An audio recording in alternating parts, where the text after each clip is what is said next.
तो सबसे पहले इस सीन में जब ये लोग इस गुफा को पत्थर से बंद कर रहे होते हैं तो ये दोनों इस आदमी के जस्ट पीछे ही खड़े होते हैं, लेकिन अगले ही सीन में ये दोनों इससे काफी दूर खड़े होते हैं। और भाई जब बाहुबली इस पहाड़ से कूदने वाला होता है तो इसके बगल में यहाँ एक बड़ा सा पेड़ होता है, पर अगले ही पल वो पेड़ यहाँ से बिल्कुल ही गायब हो जाता है।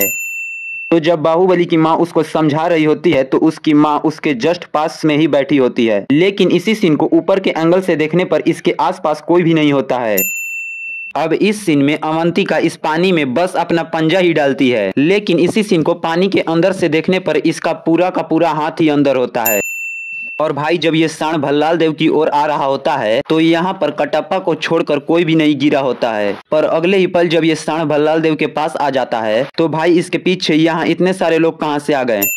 तो जब कटप्पा इस तलवार को निकालता है तो इसने तलवार को ऊपर से पकड़ा होता है, लेकिन वहीं जब बाहुबली इस तलवार को निकालने वाला होता है तो कटप्पा ने इस तलवार को एकदम बीच से पकड़ा होता है। और तो और जब बाहुबली कटप्पा को मार रहा होता है तो भाई कटप्पा के हाथ में कुछ भी नहीं होता है, लेकिन वहीं जब कटप्पा इस पत्थर से टकराता है तो इसके हाथ में यह तलवार पता नहीं कहां से प्रकट हो जाता है। इस सीन में जब अवंतिका अपना हाथ इस डाली पर रखती है तो यहाँ कहीं भी पत्ते नहीं लगे होते हैं, पर इसी सीन को सामने के एंगल से देखने पर इस डाली पर तो बहुत सारे पत्ते लगे होते हैं। जब बाहुबली और भल्लाल देव इसको पकड़ने वाले होते हैं तो यहाँ बहुत सारे पत्थर गिरे होते हैं, लेकिन अगले इस सीन में यहाँ बस एक ही पत्थर गिरा होता है। तो इस सीन में बाहुबली के पास कहीं भी तलवार नहीं है, पर अगले ही पल इसके पास ये तलवार पता नहीं कहां से आ गया।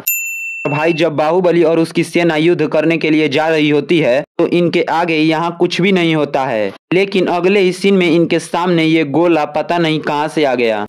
तो अभी इस सीन में जब बाहुबली इसको मारता है तो ये बाहुबली और अवंतिका से काफी दूर आके गिरता है, और अगले ही पल ये तो अवंतिका के एकदम पास में ही गिरा होता है।